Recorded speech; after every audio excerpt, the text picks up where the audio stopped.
Team Dignitas is 1 game ahead over Team 8 in this best-of-5 series, and Team Dignitas able to take out Team 8 on one of Team 8's favorite battlegrounds.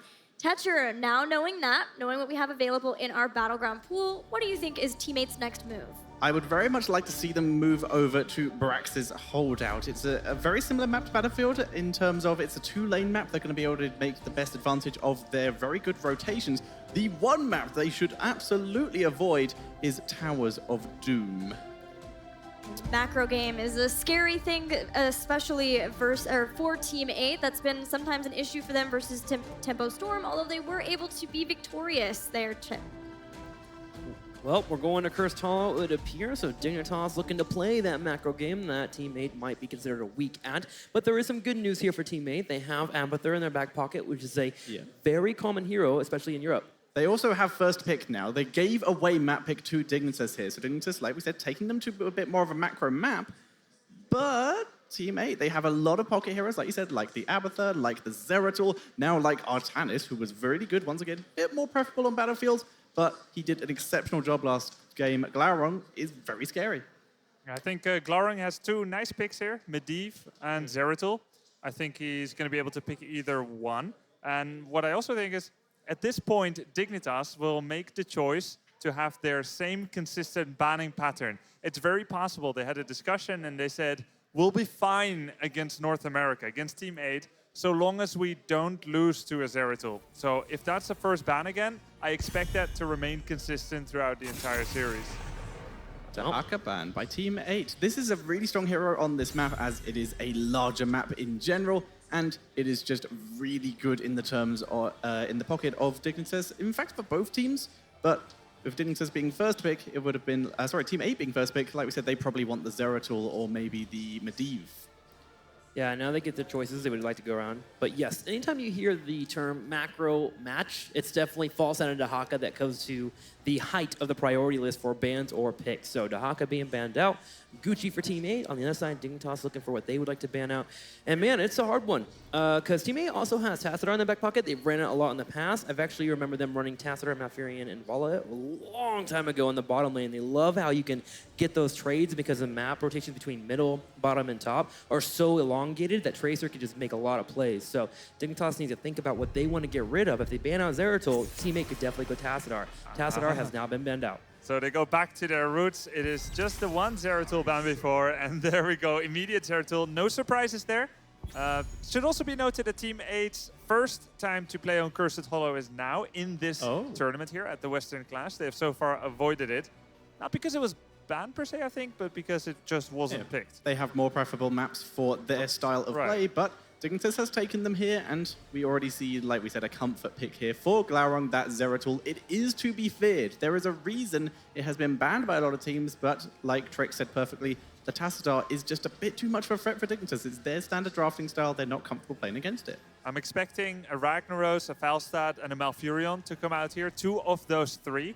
When you think of Team 8 and you see the powerful Ragnaros play that they have, plus Zeratul, and you think of Void Prison Sulfurous Smash, that's a very powerful one. At the same time, Dig loves to go Malfurion and those map control heroes for the macro play. So Falstad, Malf, and Rag, I expect to see these. Expecting Malf Interior or Malf Falstad. Yeah, there it is. There's the Falstad.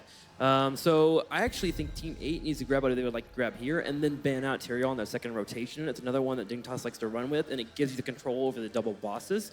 But regardless, find out what Team 8 moves into. They seem to be favoring ETC much more. The Gilly quote she mentioned yesterday is Justin finds a hero and he kind of runs with it a lot during an entire weekend. Yep. And granted, he's had to flex a little bit because of different scenarios, and there's way more matches in the 2 than we normally see in HGC. But ETC has been one of his choices, so I'm kind of expecting that, especially with the Zeratul floating around. I would not be surprised to see that ETC coming out, Trickster, and also the Ragnaros here. Yep. Very likely bans in follow-up phase, Justin and Prismaticism. They play so well on these heroes. Yeah, but put them very much into the kind of comp they have run a lot of times. They have the setup for the VP into Sulfurous Smash, which they have used to great effect this tournament. And once again, we're talking about comfort heroes for the team. And these kind of heroes have worked exceptionally well for them. I will note there could be some variety because Team 8 has decided to run with some different drafts. Okay, there's the ETC and Ragnaros. I was going to mention if we do see some variety from them, this would probably be the time in game number 2 before you're down 0-2. Maybe switch it up and bring a different strategy towards your opponent. Regardless, we do have the ETC and the Ragnaros. The comfort picks are now out. Now looking over to Dignitas, I'm thinking Abathur ban. Abathur Zeratul? I'm not sure. I think this is where you target Buds. I feel like Buds in the last game was the weakest link, his Rhaegar positioning, and you already have banned one support and picked another in Malf and Tassadar. By putting Buds on Rhaegar again, he becomes an easy kill target, since Rhaegar cannot self-cleanse, cannot dash, and cannot self-ancestral. So you really punish weak positioning. They remove Brightwing, moving him into that potential Rhaegar here. Yeah, the Brightwing would have been an exceptional hero for Buds here, as he would have been able to join Zeratul at a moment's notice. We've seen it a couple times throughout this tournament with the gank squad of Zeratul arriving in the lane and Brightwing and teleporting on top of him. So we'll see if Buds is forced onto that Rhaegar. Teammate, though, they banned out Zarya. They're afraid of that kind of maybe Tracer, maybe any kind of carry comp that Dignitas could run that could be empowered by Tracer or Medivh, who is still available. All right, teammate. We'll see what Dignitas is moving into. Varian is the choice here over the Tyrael. Wait, my notes didn't cover this. I wrote down Varian hasn't really seen play for Dignitas. I didn't expect this to be part of their roster. We've seen JPL on a lot of different heroes, Tyrael, ETC, Muradin being the most prevalent ones, and Johanna not really that much this tournament. Haven't really seen them on Varian. I don't know what to think of this. It could still mean they want to bring out that Tracer because Varian counters Tracer so well, so you remove that preemptively. That, and I think Varian's actually really solid against Zeratul. This is true. He is very good at the lockdown. If you can just grab him while he's teleported in, then that huge amount of lockdown time allows your team to follow up on it, especially setting up for that Arthas route with the Arthas being picked up. And the fact is, they've left themselves in a situation. Mena can play Falstad. They put themselves in a situation where they can either bring in Zalia as the last pick or Snitch, depending on which hero, because Snitch has shown that he can also play the Arthas.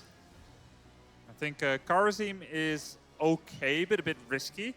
There's so much lockdown for Dignitas, and this is where their master plan comes to fruition. They have forced the Rhaegar. Abathur is very cool. I'll let you guys talk about it, but they have indeed succeeded in their plan to force the Rhaegar since they needed a cleansing support. The zero ranged assassin comp by Team 8 here. They have gone the triple front line plus, quadruple front line plus Abathur. Ragnaros does have some ranged abilities, of course, so does Zeratul, and Abathur is going to add in a lot of utility to that.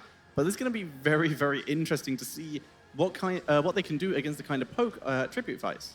Yes, this will be an interesting matchup. Now, Dignitas on their right side, expecting a little more damage here. Do we see Medivh from Dignitas? You know what? Vikings could work here. Yeah? I feel like Vikings out-soak and out-push Abathur. Zeratul could be a big threat to them, but as long as if the Viking player is vigilant enough and keeps an eye on the minimap, plays safe enough, then it could work. Yeah, I don't think Zeratul is as big of an issue as a Falstad or Dahaka. I think it would be great. You're against 4 melee, who don't hunt the Vikings too well, but it's going to be Li Ming. Menace still wanted his mage. They're focusing a little bit more on that poke style, as we said, because this is a factor that teammates are lacking in. In terms of ranged poke, they have Abathur and they have Meteor. In terms of actually staying out of the damage range, Li Ming makes it a lot more difficult for them to even get a little bit closer because she just works them down the entire time. There is a spell block available for Ragnaros, but he's basically the only one. So we should have Snitch there on the Falstad, and then Arthas is going to be played by the Zelia. But back to the point of teammate with Rhaegar. I agree with you. Rhaegar was a bit too aggressive on that map last time on BOE, so I want to see him play more Malfurion-esque, almost. When Gillian and I were casting Smexu, he was playing Rhaegar very, very well because he played it reserved in the back line. Sometimes you just can't get those bites in. You got to make sure you're in the back to get those cleanses. Yeah, and I agree with that. And I think what he needed last game, as well as what he could need this game, is the level 1 Wolf Run talent. 10% bonus movement speed, rather than that lightning bond that kind of baits you into being aggressive, just something that gets you away from Arthas's immobility talent, the frozen waves. Stay out of reach, save yourself, rotate fast, and just be that healing bot that the team needs you to be. The other option would be the extra radius on the totem, which would allow them to get within that melee range of Dignitas more, so they're able to drop down all of their damage output. The Wolf Run or the extra totem, probably the two we're going to see. All right, we're looking at Cursed Hollow.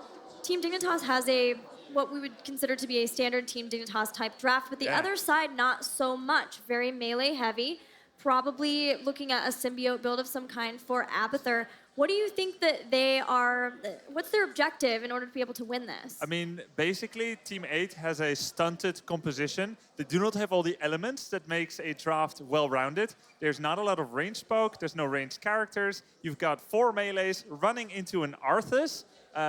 For all intents and purposes, this looks like a disastrous combination, but what they do have and what they should bank off of is Glorung's amazing Zeratul play, the Abathur symbiote build, copying a Zeratul and just really ruthlessly going for that backline, deleting a Malfurion or a Liming and taking it from there. Yeah, I think here you set up a Void Prison, you fate you give the opponent a moment to get aggressive on you, and then you bring out the Void Prison so Arthas maybe overextends, and then you jump behind there with the hat on top of Zeratul, potentially take out Falstad. You do have to play around Mighty Gust, a little awkward, but if you get Mighty Gust, you can still follow up the Saphira Smash if Ragnar's plays safe enough, so there are options here. It just comes down to the play. Does Glaurung think he can outplay Dignitas? Does it seem like it has to be on Glaurung to be the one?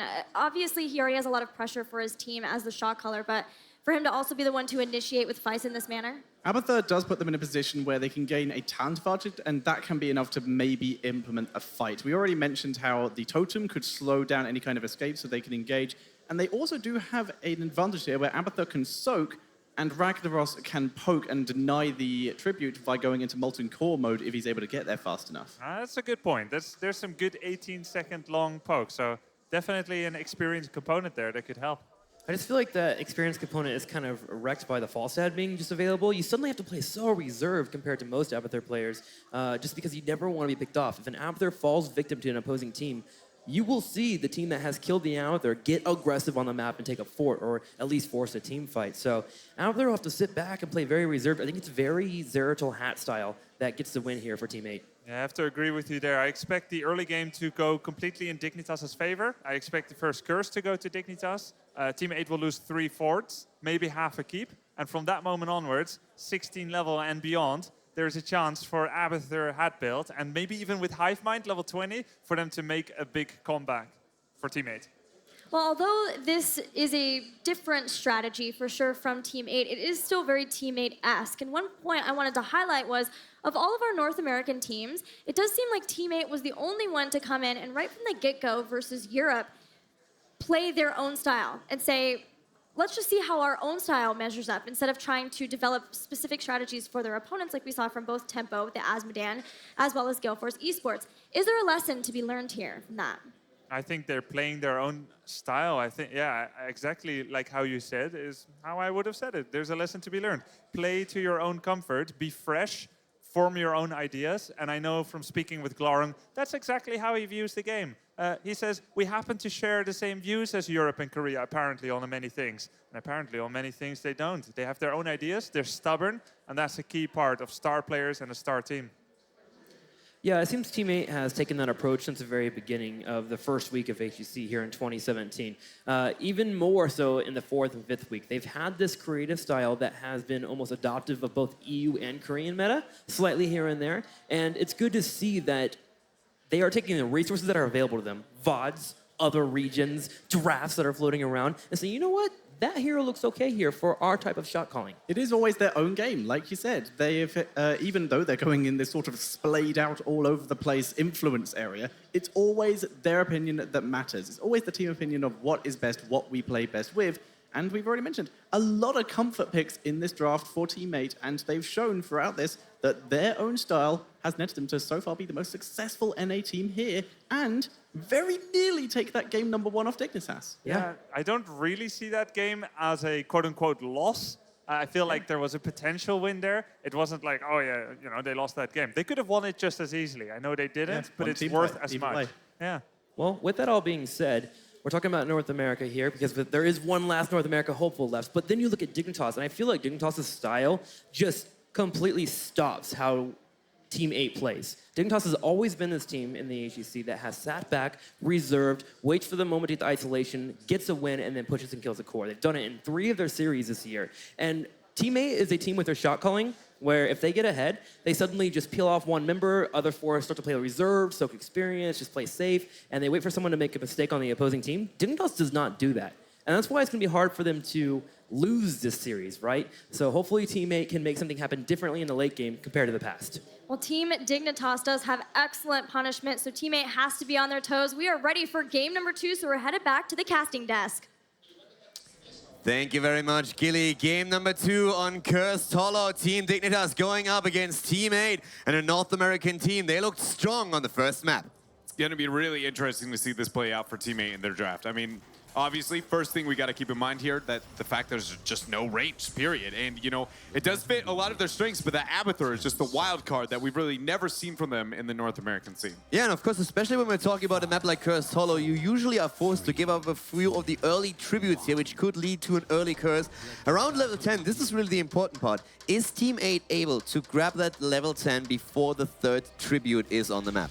Yeah, it's always so tough there with the Abathur. The positive side is that Dignitas doesn't really have necessarily a dominant laning phase composition, which is typically an absolute must to avoid whenever you have an Abathur in your composition, because it's just so weak here. And we're going to see it's going to be a trade here when it comes to the pressure onto the map, which is honestly a benefit for Team 8. The fact that they lucked out, Dig went all top and they went all bottom, because if you're going blow for blow in the early game with the Abathur on your team, you're successful early game. Yeah, exactly. It's fantastic for them because what you are trying to do is to skip the part between level 1 and level 10. And the faster you can do that, the better for you, because it means you can rely on Abathur's heroic ability to have 5 bodies in the fight. And they are going for the exchange. Dignitas, on the other hand, they actually say they're a little bit torn here, apparently. Like, they're moving most of their team down to the bot lane where they nearly lost the fort already. The only one staying up top is Falstead for now. I still would have liked Dig to stick with that strat, even if they went, you know, they weren't losing the race that hard. It wasn't obviously the most successful, but their failure to commit to it. If they open up that map, Abathur is going to gain less soak overall, increases the ability for them to end the game early, because we heard our analysts talking about the deadly later half of the game for Team 8's draft. Yeah, right now, let's see how exactly Dignitas is going to run this. The Falstead still staying up at the top lane, has the global here. Mid lane being pressured. Yoda, the one who still is defending here, but it's all about the structure damage right now. And we have, of course, with the fort at the bot lane now being completely eliminated, already a slight lead in experience for Team 8 so far. Things are looking good. Yeah, they are.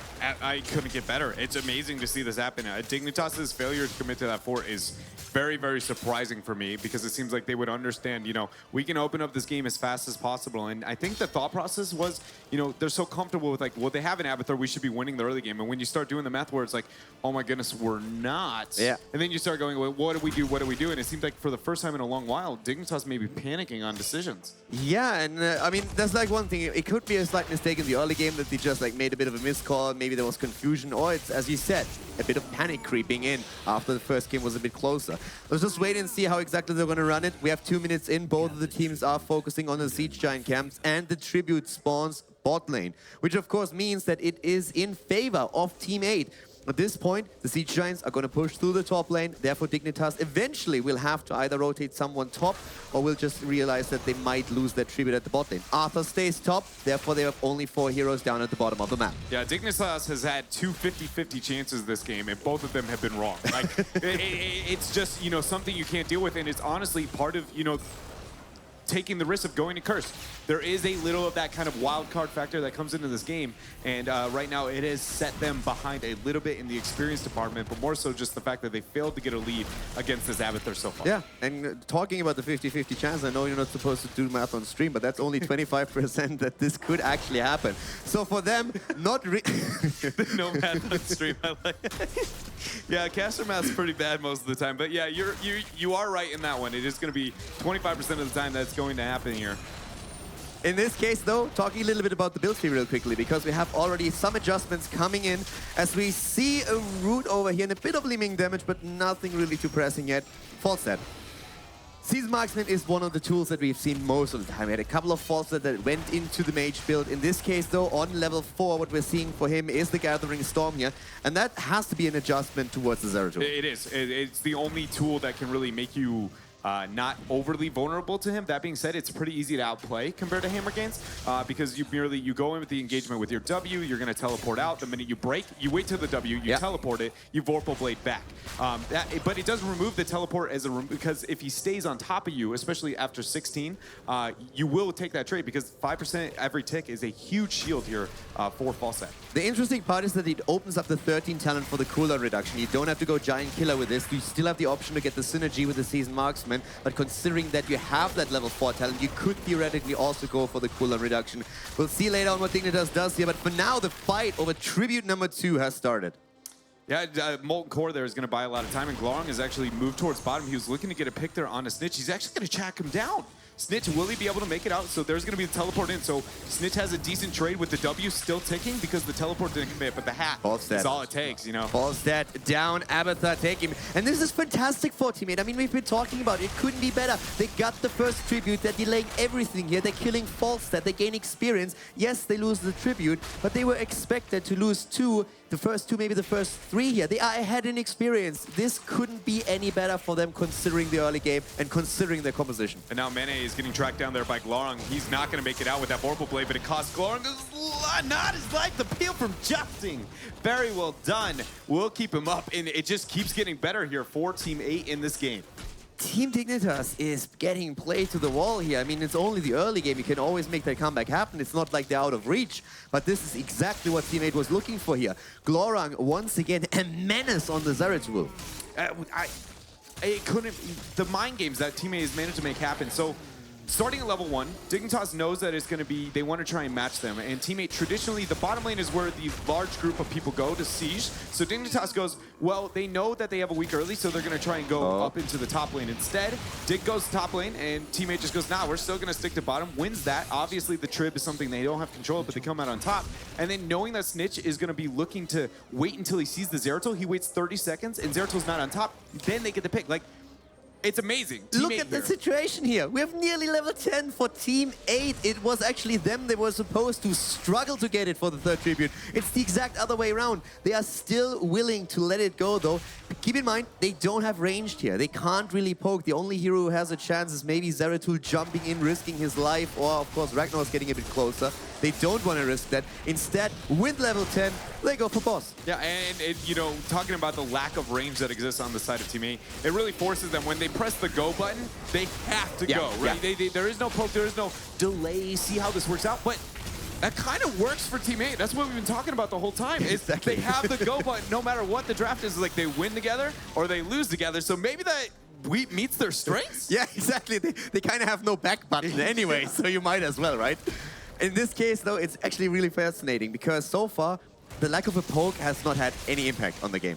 So right now, they really commit to only fights where they want them. They try to go for the kills. They actually ignore that boss at the top lane completely, and they should, because their own boss is going for the keep, whereas the top boss is only dealing with a fort. Yeah, we'll be able to take out that front wall for the pressure. My biggest fear is that Falstad will push with it, though, and Abathar's not necessarily the best defense. Yeah. And Team 8, you know, they had the idea, they thought they were going to move forward, and I think quickly they realized, oh, with the Falstad, that will gain just as much value because, you know, Yoda on his own on the Abathar hat, it doesn't shield the forts necessarily that high. All right. I mean, he was looking for the Falstad there. Snitch is taking the safe path. Just, by the way, if Snitch, guys, just look at where Snitch is going. He's going the longest way possible to that bot lane. If he takes one shortcut, he's dead.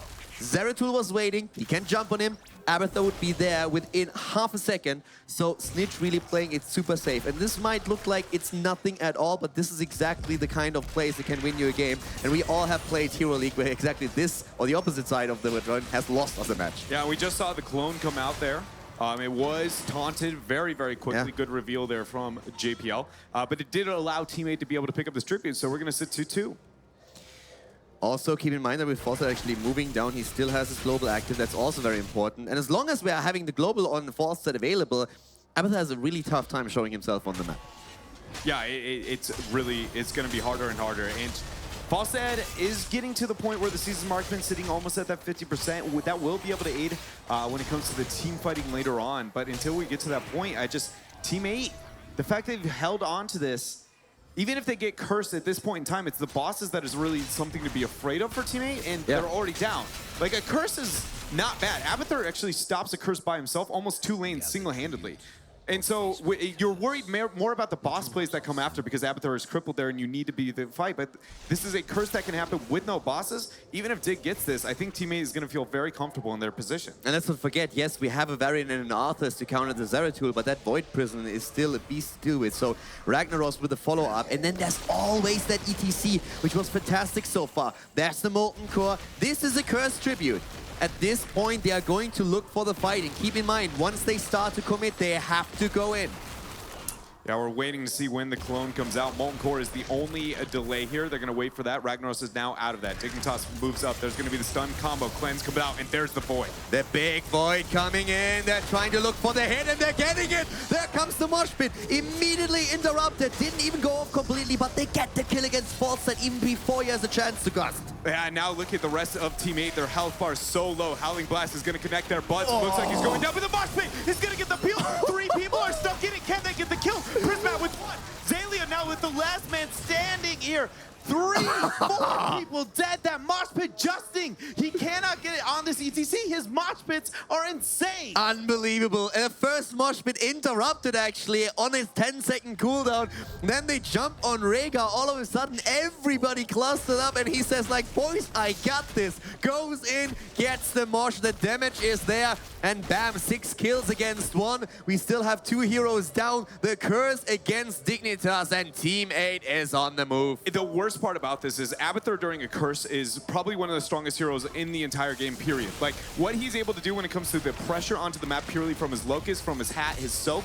Hold on a minute, taunt, combo. Fly in, full stat, the gust is there. Are they going to get this, though? That's Sulfurous Smash, so Prismaticism kind of accepting his fate here, but Dignitas, again, not sitting back and peeling, or looking for that side soak on those, with this curse. I think it's going to be okay for Team 8. They're comfortable with that 1 loss. It's losing a bit more than that can really set them too far behind. But again, Abby does so well here. Oh, Glorang. Yeah, he goes in, gets a little bit of help of Abathur. He had no kill, but they are putting more and more pressure onto these lanes. Arthur's up at the top, trying to defend. And we have a 1-level lead, Dreadnought, for Team 8. They've managed to open up the map a reasonable amount. If they can set their eyes towards that mid-fort, that will clear a lot of free rotations, and suddenly the map becomes a playground here for Abathur, going anywhere and everywhere to push that pressure out. Yes, Snitch has done a good job with that side soaking, but Glorang has put enough fear of the Zeratul into his eyes that I don't think, he's going to be hunting the worm anytime soon. Yeah, talking about the worm, level 20 is going to be absolutely amazing for them, considering that he's going to have the double symbiote there. So with this front line, that's going to make a huge difference. Right now, though, let's see how exactly Dignitas is going to play this. Boss is up again. Dignitas is very well aware that we are going to see a play for boss by Team 8, and they are going for the trade at the top lane. Okay, so Team 8 just did something very subtle but beautiful. In case you're wondering why they had a boss up and they all just stood there and did not move, they were waiting for Dignitas' boss to spawn. And they all stand around the boss saying, if they start it right away, Dignitas could know 8-second gap, we're going to defend. They can't fight us underneath their own boss. But when you sit there and wait until the secondary boss spawns, if nobody's shown, the odds of them just waiting on their own respective one, it's just heads up, safe play. And these are the things that if Team 8 is going to be successful, they have to keep doing. And so far, luckily here on Curse, they have, I don't think they've missed a point when it comes to that. The smart play, the thinking about what does Dig want, what do we want, and they've really been able to reap so many of the rewards in this match. So far, they have played an excellent game here. The thing is, though, that if they make a mistake, Dignitas will be ready for it. We saw that on the last map. It looked good for Team 8. It was a little bit more of a scrappy series, but still. Now we have bosses going for both of the keeps. The big difference is the Molten Core, though. Yeah, being able to buy that time, but ultimately, the boss on the opposite side of the map here is only going to be able to get half that keep, but it's going to... That's an Abathur dream there. In the long run, if he can keep that pressure onto that bottom half of the map, especially tributes up top, Yoda alone might be able to secure the keep here for Team 8. And we're reaching the late game. This is exactly what Team 8 wanted. They were supposed to have the weak early game where Dignitas can get a lead, and then Team 8 was trying to come back and really just roll over them. The exact opposite has happened. The lead has been taken by Team 8. They are now moving into their safe zone, their comfort zone, where their composition is gaining a lot of momentum here.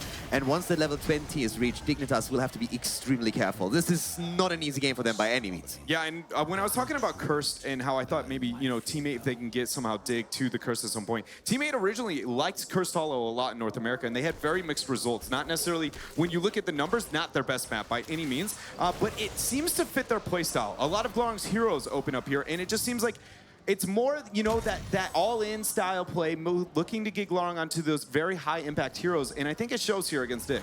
Yeah, we have also Season Marksman still not completed here. We have the Giant Killer on level 13. We have on 16, then of course him going straight into the Airy Gust, and at this point he is going to need that little speed boost. Yoda on the copy with Zeratul. Zelia on the other hand in a bit of trouble here, trying to pin ETC to the wall. There's the mosh pit. After they cleanse, they put him into a corner. He tries to get some value out of his heroic ability. Doesn't happen. Ancestor goes through, but had no chance to take ETC, but they get a counter kill. And the Void lets them split the damage here, but Glorong going back in. It looks like Dignitas here is just cleaning up. Reset after reset for Mene is going to lead to a 4-for-2 trade. Dignitas, and they get to pick up the curse. Best part is they can wait for their teammates to spawn, or they can decide to lock it in now, or at least rid of all the pressure onto the map. They all the time in the world to cap this. Really tricky spot there. Isolating the ETC, putting him into a corner. They cleanse go through, but we had no Ancestral. Yeah, sorry, I'm focused right now on when this best time to capture this curses. I got a little distracted there for a moment. Do you wait for your whole team, or do you cap it like halfway through right now? You removed all the pressure, the Knights, you know, the Giants on top. That made the most sense, but it looks like Dig is actually going to wait for the entire team to spawn on both sides, look to take a 5 versus 5 on that curse. There's no bosses to be taken, so at this point they just want to apply as much pressure as they can. They can apply the most pressure when the heroes are back. Falsa is having a big impact since he can fly in, so they can use the global bit to their advantage. It sort of amazes me still. He was not on cooldown on the Ancestral. If he gets the cleanse through, it really felt like he should have been able to at least get the Ancestral also in there. Yeah. Maybe he just moved out of the range when he was trying to turn for the mosh pit. Or maybe a little bit scared. I think that Arthas had a pretty aggressive positioning upwards that, you know, if he moves in for that, it sacrifices his own life. And debatably, you know, those supports is more valuable because they wouldn't have gone anywhere near even in that trade if he had overextended to secure the life of ETC there. And losing all heroes there, of course, brought not only Dignitas back into the game, they are the one who's going to take the lead now. We're seeing them just crush through that mid lane. They gain a lead in experience. Double ever so Zeratul back tiny. during the keep. But the keep snipe, as you already said at that bot lane, the double Zeratul with a copy on Abathur. And it looks like they'll be able to pick this up. Yoda is wearing the damage, so he's going to be fine. Glorong will get this and be able to back. And so it's and the Molten Core to buy time here for Team 8. This is a big power play. The swing and the Sulfura Smash is going to be dropped. Yeah, that was a pretty big commitment there. Oh, JPL trying to just charge in with the variant, but they can't get a kill on it. There is still that keep. Abathur is helping out a little bit. Zeratul, of course, he's back, but they still have to sacrifice it. So we have one keep down for each team. And considering that, you know, Dignitas has the curse and they end up only getting a keep, and, you know, teammate obviously not having that curse and they got a keep, they're going to be just fine. Again, a situation where Dignitas gains something, but teammate is doing a good job to make sure they go even here. And now we are closing in on those 20s. The tributes, dead even. The keep count, dead even. It's not true, actually. Dignitas getting the double keep there, but still, it's a close game that we have here. I think a lot of this is going to come down to bosses, and when it comes to boss control, the Gust scares me more than the Void.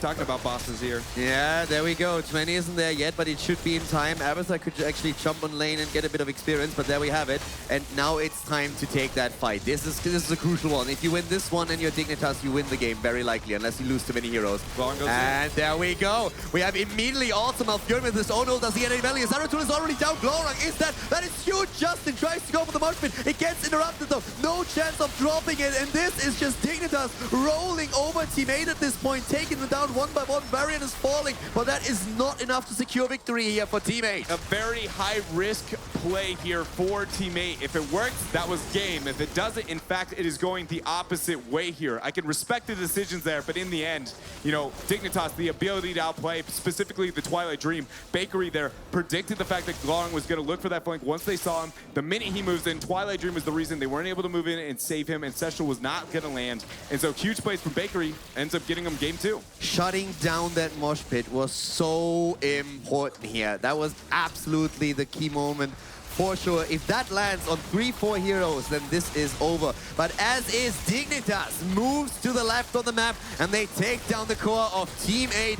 Great series played here. Team 8 with an unusual composition, making it work, making it look good. But at the end of the match, it is Team Dignitas that takes the 2-0 lead in the best of 5. Yeah, and it's really going to test Teammate if they have it in them still at this point, because we know that there are projections for where they fell. A lot of it was feeling out where do we fall compared to the rest of the world. Hopefully we can be the best for North America. They've managed to make that happen. It feels like now it's just how much can they get, and I hope that means that their mentality is going to be fine to still put up a great game, number 3, possibly 4, and in a rare situation, maybe in 5, but at least not getting down after games 1 and 2. They're definitely keeping up in the early game. They're looking strong there, but the late game, that's really where it matters. And the team fights that we've seen in the late games, in both of the games so far, they just go to Dignitas, and with the death timers being so high at that point, Dignitas can just turn it around, take down keeps, take down the core, and gain this 2-0 lead that we're now seeing here, as we're going to head into the third one pretty soon.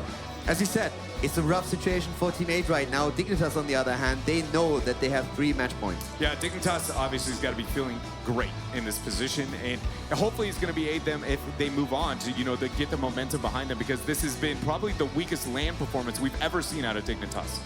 And we're going to head into that third game in just a moment, but before that, we're going to hear once again from our analyst panel about this second map. Team Dignitas fan in the audience hoping for a Dignitas 3-0, and they're one game away from getting just that and a rematch versus Misfits. But man, that game came down to one moment, Grubby. Yeah, the Ancestral Healing hits. Team 8 wins the game. Yeah. So first smash hits, Zeratul stays alive, Team 8 is in full health, the Ancestral Healing doesn't hit.